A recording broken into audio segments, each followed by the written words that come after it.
This conference will now be recorded. Hello, everyone.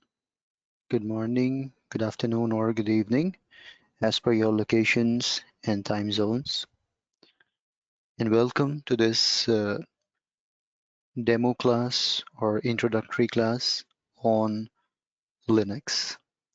My name is Musab Sayed, and I'll be your trainer for this entire course, what we are going to learn on Linux. I hope my voice is audible to you. I would request a small thing that during this session, if you have any questions, you can put that questions in the chat windows. And after the session is about to end, I'll give you chance even to unmute yourself and speak to me if you want to speak. But during the class, if we keep the class in a normal way without any interference of unmuting the mic, the recordings would be fine. As you know, with every class, you'll be getting the recorded session. So these sessions are recorded and each class recording you'll be getting. Okay, guys, so let me begin with today's session. So as the topic of the day is Introduction to Linux. Before that, let me introduce myself. I have around 10 years of IT experience, where I also started my career as an IBM AIX administrator, one of the Unix, and then I moved into Linux parallelly, and then I moved into cluster virtualization, storage, little bit of cloud, right? But always my forte was Unix and Linux. So past 10 years, I have worked for different organizations, thankfully, and I have gathered the experiences. And past 10 years, I've been continuously delivering the classes. Teaching is my passion. I love it. And for past 10 years, I'm continuously delivering the classes on various technologies, but Linux is always my favorite and my most powerful forte. So this is what I've been up to. I have trained more than 10 or 12,000 students in my career span, and I have taken corporate, online, offline, all kind of flavors of training by the grace of God. So let's begin this thing, what you're really interested to listen, Linux. So guys, if I ask you a question, what is Linux? The simple answer is it is an operating system, an open source operating system. Now, what is an operating system? See, operating system is an interface between user and hardware, what we have learned for the very long time. The hardware understand system language or binary language, and we as a user understand human readable languages like English, Hindi, Telugu, Spanish, French, etc. So we cannot understand system language and system cannot understand our language. So we need an interface, interpreter, translator who can convert my language into systems and system language into mine. That is what operating system is all about. And that's what we are learning since a long time. And also that is the perfect definition for your operating system. But if you see that how operating system is built, you will get one more interesting definition about operating system. And I personally think that in order to understand an operating system better, you should know this anatomy. Now, please don't be worried here. We don't have to do any coding, any programming kind of thing. We are only learning the technical things for our understanding. That's it. We are not going to go do any coding or other kind of thing. So I just want to let you know that how operating system is built. Suppose you are a developer and you want to develop your own operating system. So the first thing you have to do is you have to write the code. Code is basically the programs which you have designed. And according to your code, your product will work. Now, maybe you're designing a software, or maybe you're designing an operating system. So someone joined now recently, please do not be worried. We are just understanding how operating system is created, right? So operating system is an interface between user and hardware, definitely. But how the operating system is created, the first thing you have to do is writing the code in some or the other programming language. According to that code, your product, your OS, your software will work. Now let us say you have written the code in C language. I hope you are aware that if you want your C programs to work perfectly, it requires some compilers, some libraries to work perfectly. So those libraries, those compilers will be attached in the form of applications.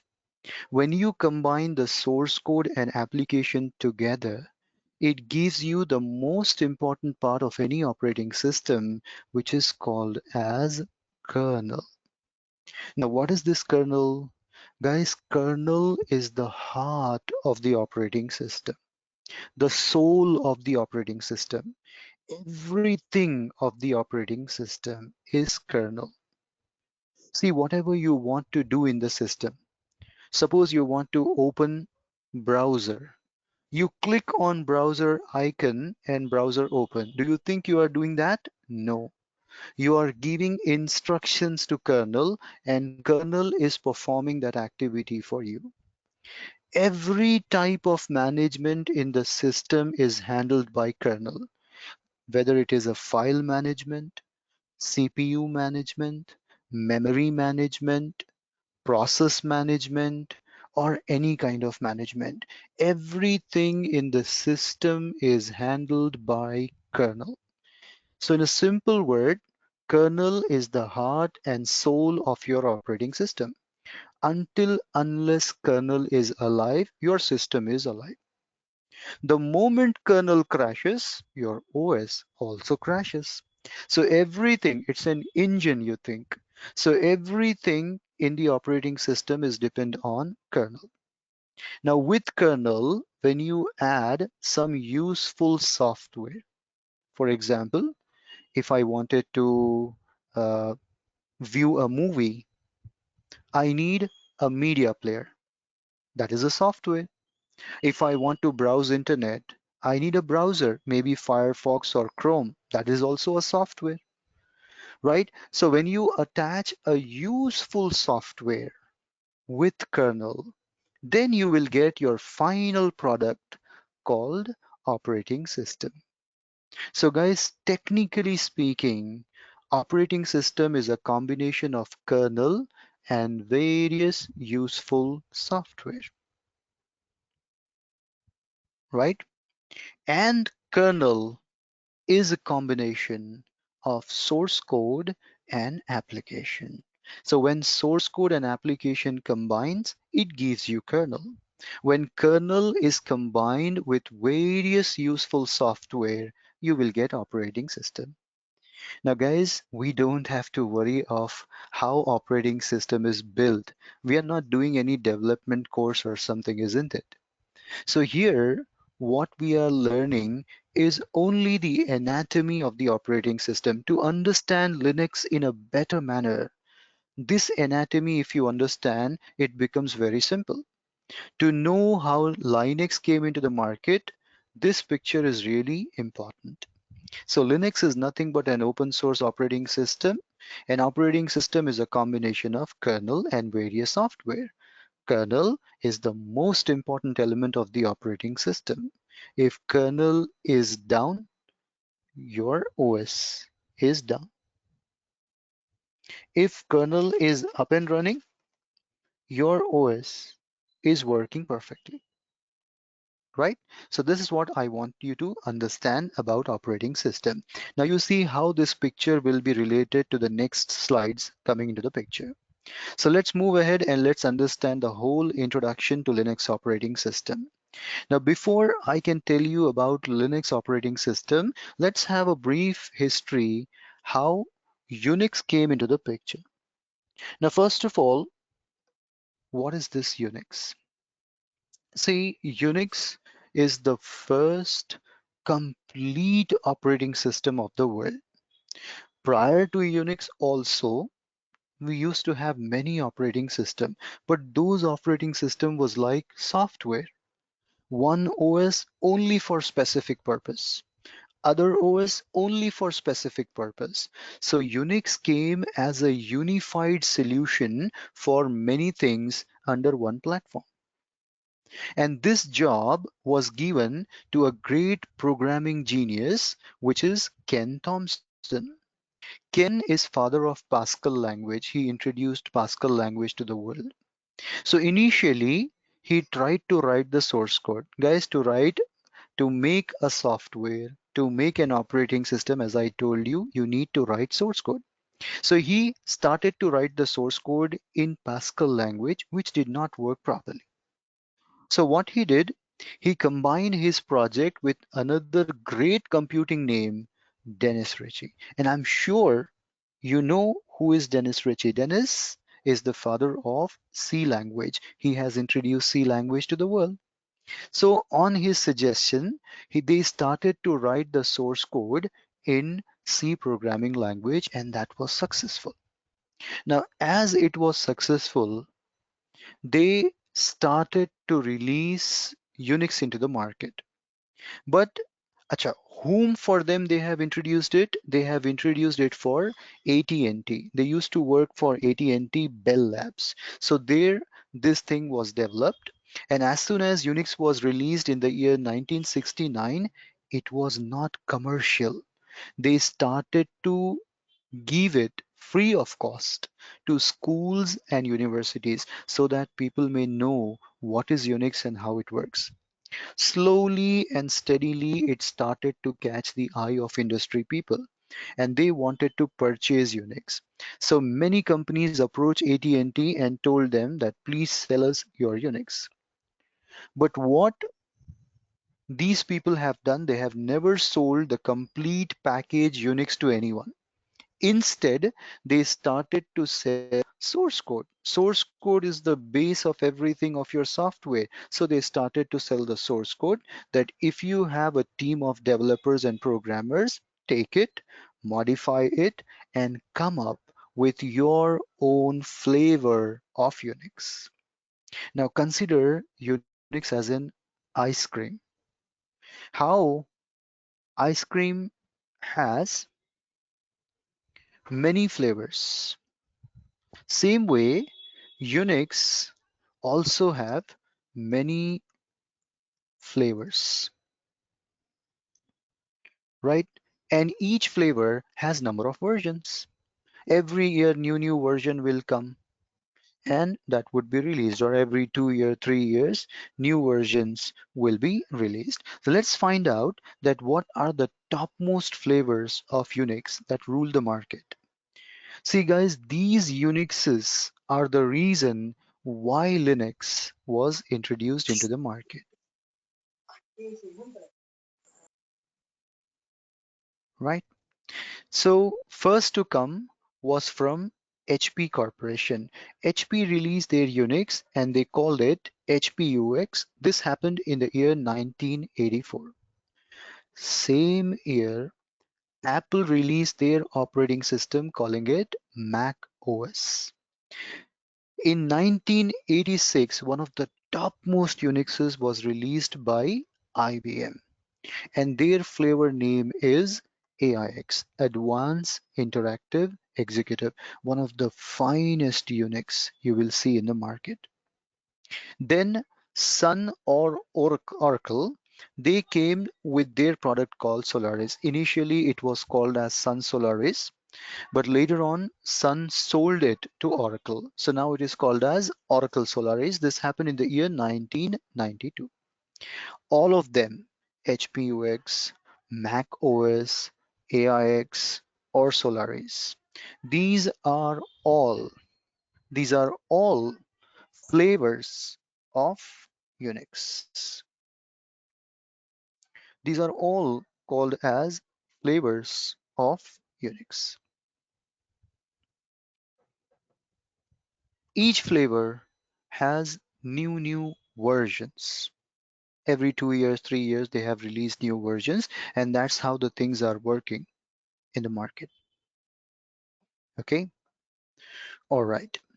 Now, if you see them, they are all flavors of Unixes. Indirectly, they are similar to each other. And one more thing is there is they are all commercial product. None of them is free of cost. Every Unix you want to purchase, you have to purchase license. Apart from being commercial, they are all hardware dependent. Now, what do you mean by hardware dependent? See, if you want to go with HP UX, it can only run on specific HP hardware. It cannot be installed on any hardware you want. Same way macOS, as you know, it only comes with Apple's special hardware. Same way AIX can only be installed on IBM power machines. Same way Solaris works only on Sun or Oracle's hardware for better performance.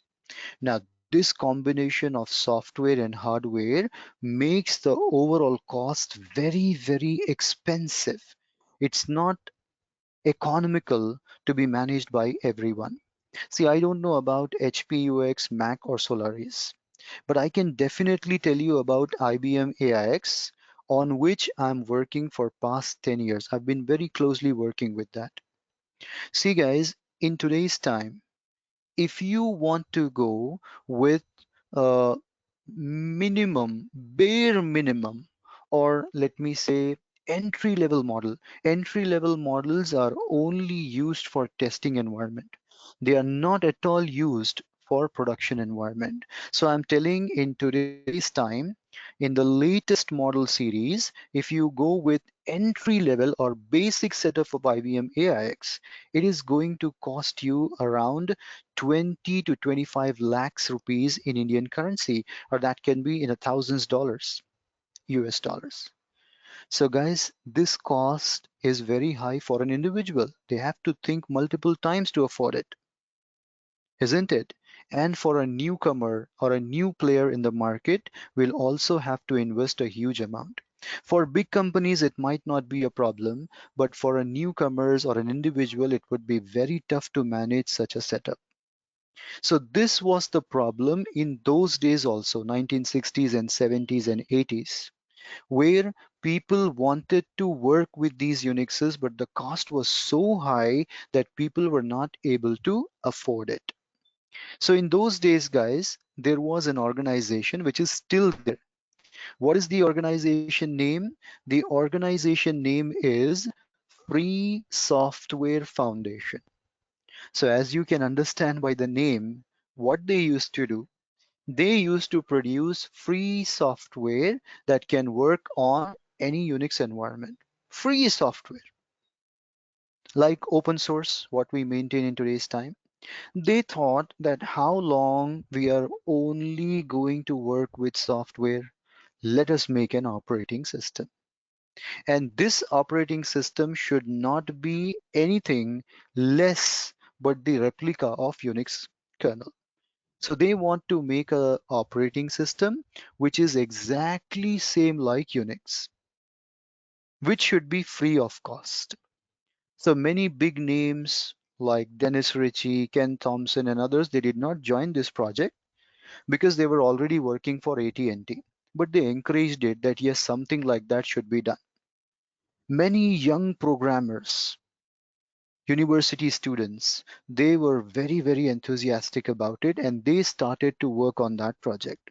Many people tried, but one guy, he was the student of Helsinki University. Helsinki University is in Finland, but this guy was from uh,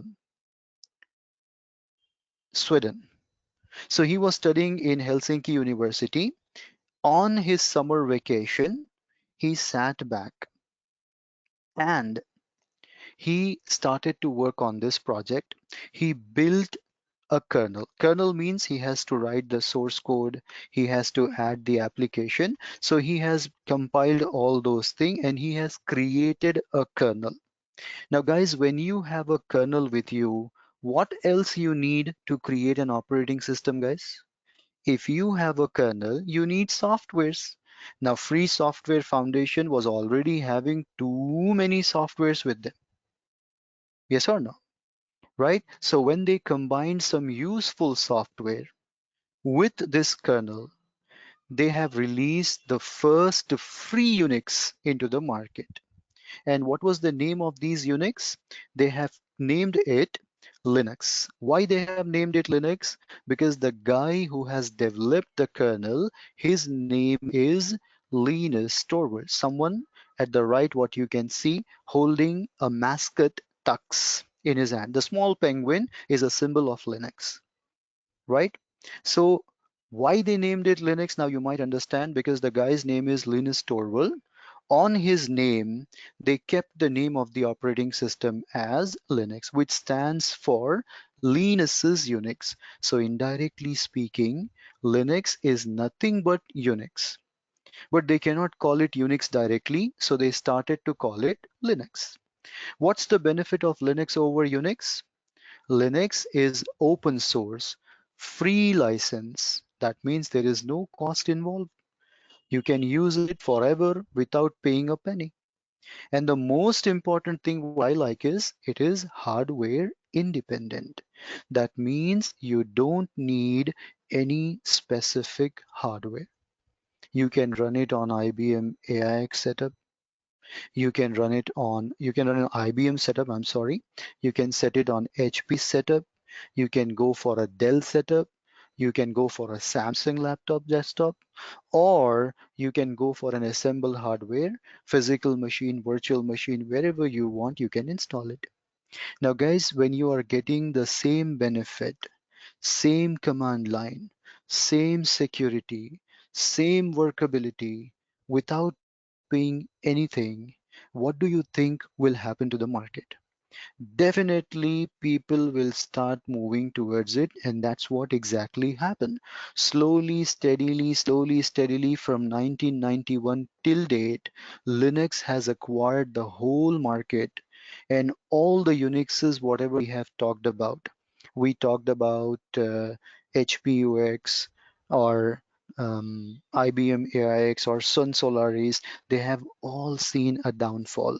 HP has seen a great loss in HPUX. They stopped working with HPUX.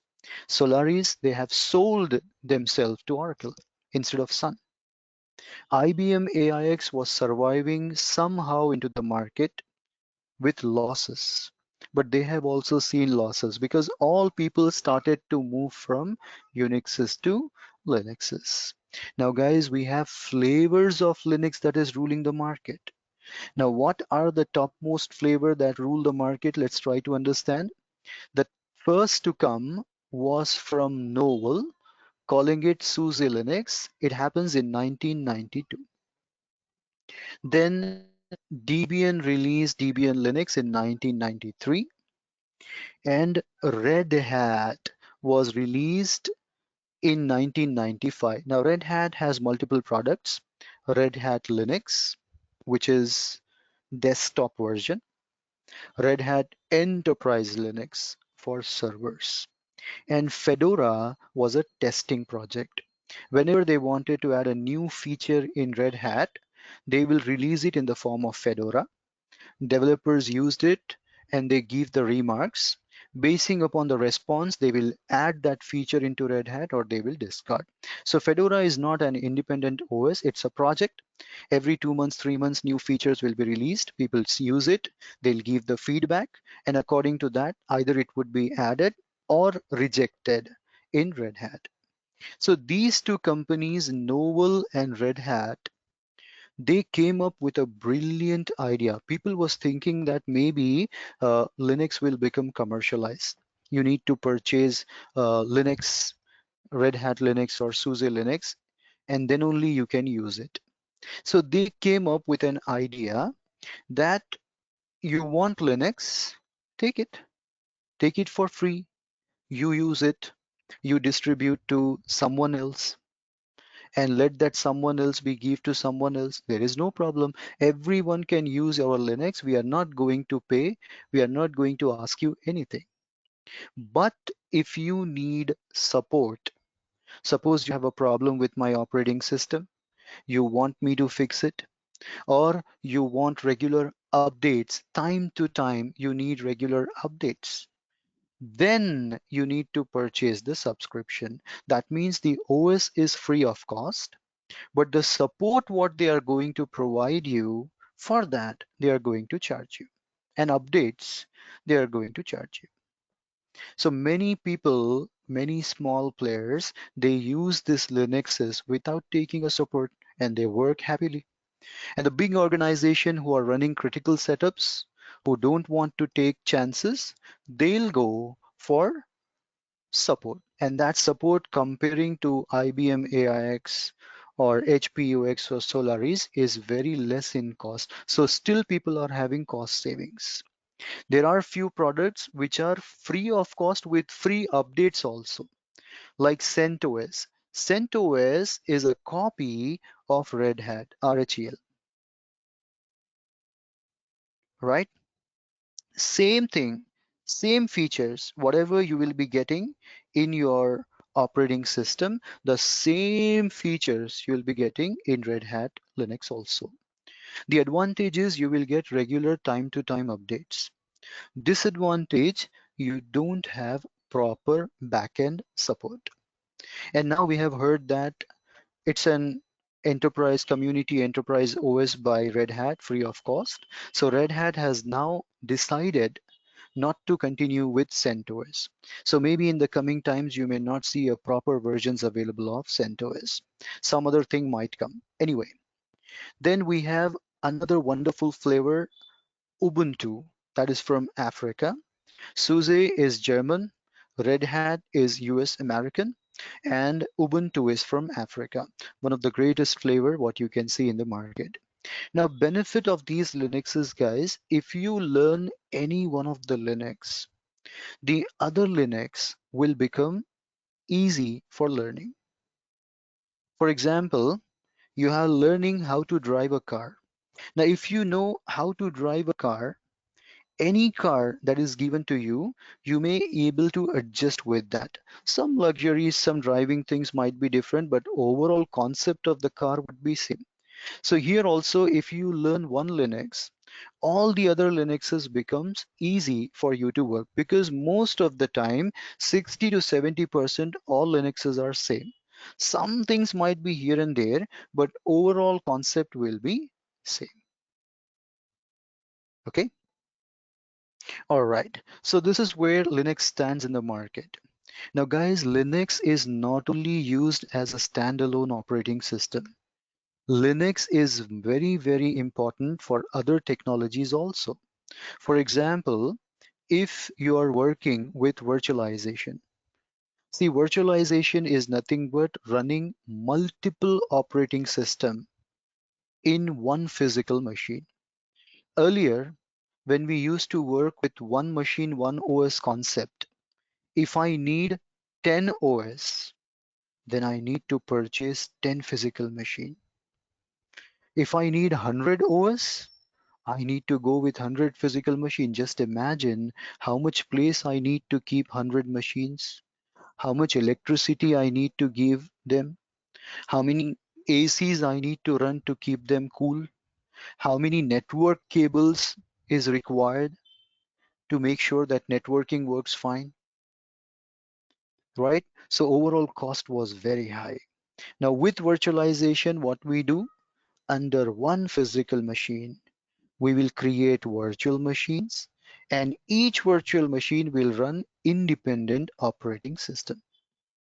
So guys, the famous products of virtualization is VMware, ESXi, Citrix, KVM, OVM, RHEVM.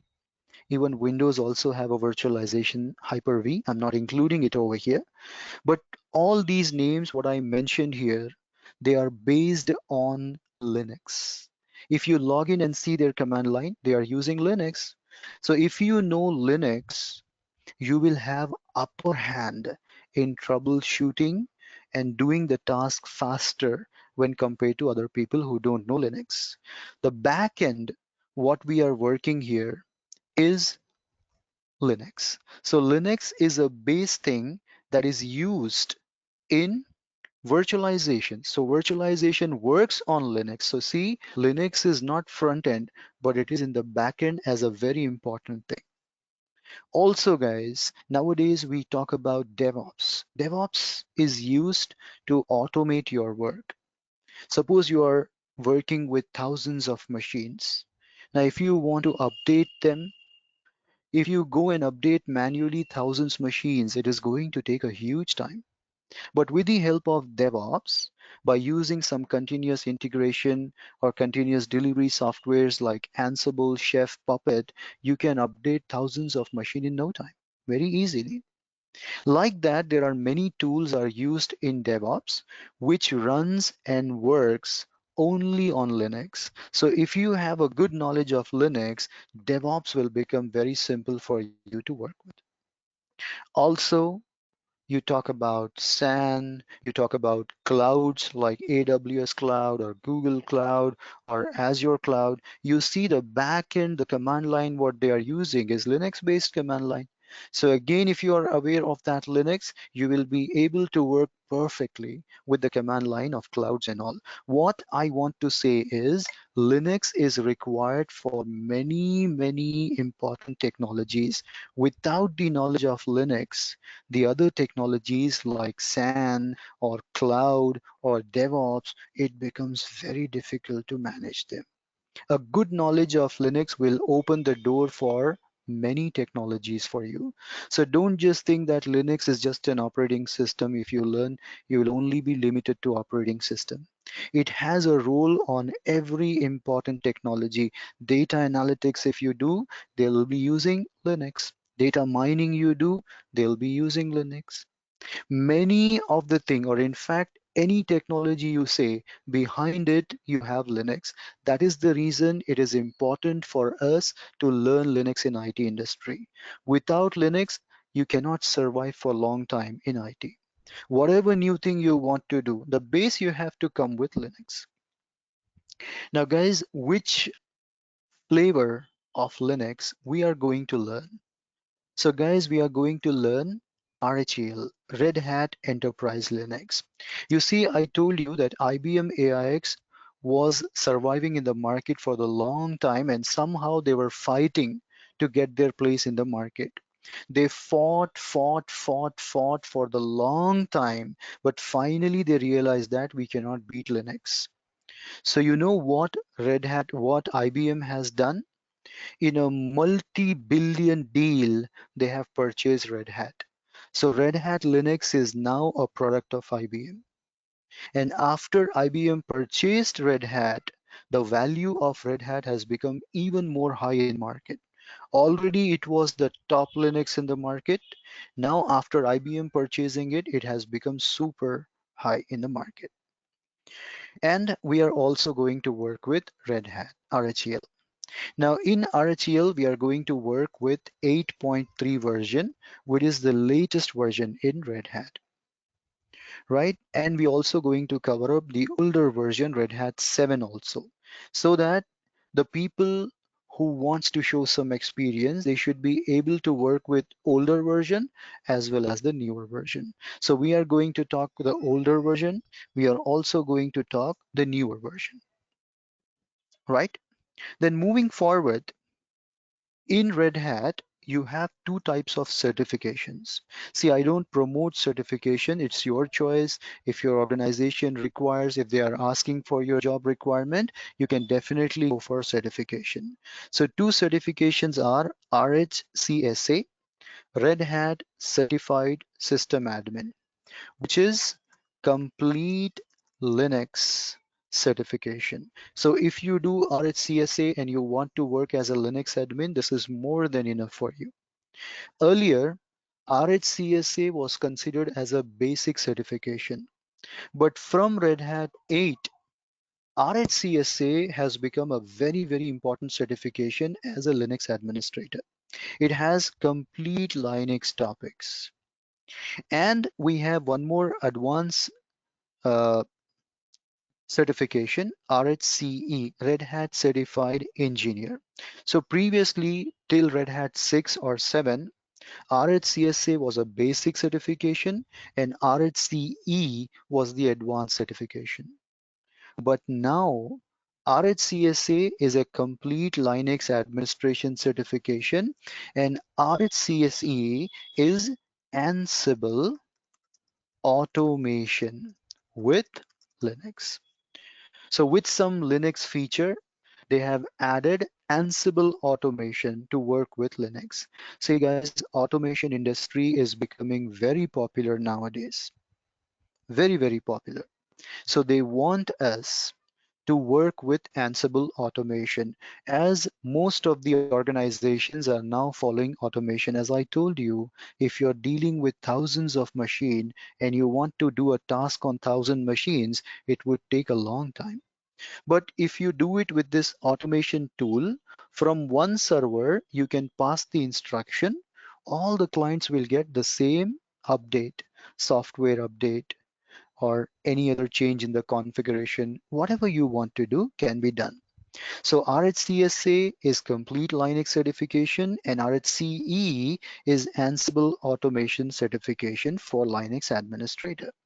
So our course is going to cover both RHCSA and RHCE. So you see my course title is Linux Admin 7 and 8 with Ansible automation. Now guys, to learn Ansible, work with that properly, we also need to have some knowledge on shell scripting, which is also very popular. Shell scripting will help us to automate the work nicely. So with my course, you're going to get three benefits. First of all, we are going to learn complete Linux in depth. This is not a basic course. We start with basic. If you don't know anything about computers, anything about computing, we'll start with a very, very, very, very basic, like what is operating system we learn today. Then first 3 to 4 days, we are only going to cover Unix basics, how to log in into the system, how to create a file, how to create a directory, how to copy, move, all the basic grassroots level tasks will be completed. Then we are going to start working with Linux administration completely. Then we'll learn different types of installation. We'll try to do users and group management, creating users, dealing with them, right? And controlling access to the files by using ACLs, access control list, managing SE Linux, which is very important for security perspective and a very detailed thing. Then doing partitions, dealing with swap, dealing with flexible partitions like LVM to increase or decrease the size whenever you want. Then network configuration and troubleshooting. Dealing with network configuration, bonding and all will also be covered. Job automation with cron jobs, firewall, port forwarding, many things we are going to learn. Process management, boot processes, recovering the root password if we lost, managing services, accessing remote systems, remote synchronization, using sudo to get more powers to do the task, backup and restore, installing software, and different types of servers, NFS server, Samba server, DNS server, web server, mail server, with two additional topics, Squid proxy and DHCP. Then the last 8 to 10 days we will be spending on Ansible. So in Ansible, we will again start with the basic history, how to deal with Ansible, installing Ansible, understanding, exploring core components of Ansible, variables and type, managing ad hoc commands. As of now, it may be aliens to you, but as we go to that topic, it becomes simple. Ansible plays, playbook related variables, facts collection, Ansible control node configuration, clients configuration, and performing various tasks on client, like installing web server MariaDB, creating users, assigning password, creating files, copying the data, taking backups, and various other techniques we are going to learn by working with Ansible, right? And as I told you, that shell scripting is also very important. So guys, with my course, you'll get complete Linux, Ansible automation, and I'm giving away free shell scripting self-paced course. So what is self-paced course? So self-paced course means I have my recorded session on shell scripting, not of anybody else. It is class taken by me in a very detailed manner. So that complete course I'm giving away free with this particular course. So you'll be getting complete Linux course, you'll be getting Ansible automation, and you'll be getting shell scripting. Three things you're going to get as a package in this particular course. And guys, every class, whatever I'm taking, will be recorded. All recorded session, Linux recorded session, Ansible recorded session, and anyway, shell scripting recorded session will be given to you. All the three day-to-day recordings will be shared with you, right? Plus, I have a manual written by me, compiled by me, right? This manual also you'll be getting to work with your classes. So every day, whatever class activity we are doing, that thing you'll be getting over here. Let me open that manual for you. This is the manual, guys. What you'll be getting. Oh, not this one. But anyway, okay, no problem. So you see, this is the manual you'll be getting, and you'll be getting all these stuff like day to day, whatever activities we are going to do. Each activity is available in the form of the topic. So if I'm doing this topic, for example, so if I go to that topic, you'll be getting all that topic screens, everything will be present inside it. Let me open a proper one to show you. Just one moment.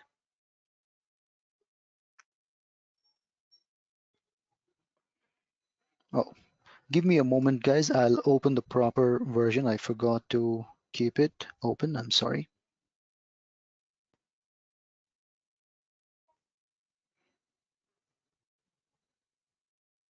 All right. So this is the manual, guys, what you are going to get. It contains each and every class with explanation, theory, practicals. All exercises are available here. Like you see, creating file, all these things are available. Every step, whatever I'm going to show you is available. So you'll be getting recorded session plus this manual. So keep this manual, do every day's practice. Doubts are there, you can watch the videos as many times as you want. And it is a downloadable videos. That means if you want, you can download the video and keep it in your system, watch as many times as you want. But let me tell you one more thing, that all recordings what I'll be sharing with you, that would be available on my cloud drive for 1 year. After 1 year, it would be deleted. So throughout that year, you can watch it online, or the best thing what you can do is every class you can download and keep it with you, or download and upload it to your Google Cloud or something, so that Google Drive or something, so that it can be there with you forever, right? So recordings will be there for 1 year. Post 1 year also, if you have lost, I can give you recording, but not the same. Something else I have to give, whatever class I have took. Your exact class might not be available. So within an year, the best thing what you can do is download it and keep it with you. The overall course duration is 45 days, guys, right? So we work Monday to Friday mostly, but sometimes I'll take the class on Saturday to pace up. But initially, we'll work Monday to Friday. The class will be overall 45 days. Every day, we'll go for 1 to 1.5 hour of class, not more than that, right? If topic is small, within 1 hour. Sometimes if the topic is big, we'll go for 1 to 1.5 hour, right? So that is it, guys, from my side. Now, if you have any questions, you can put your questions.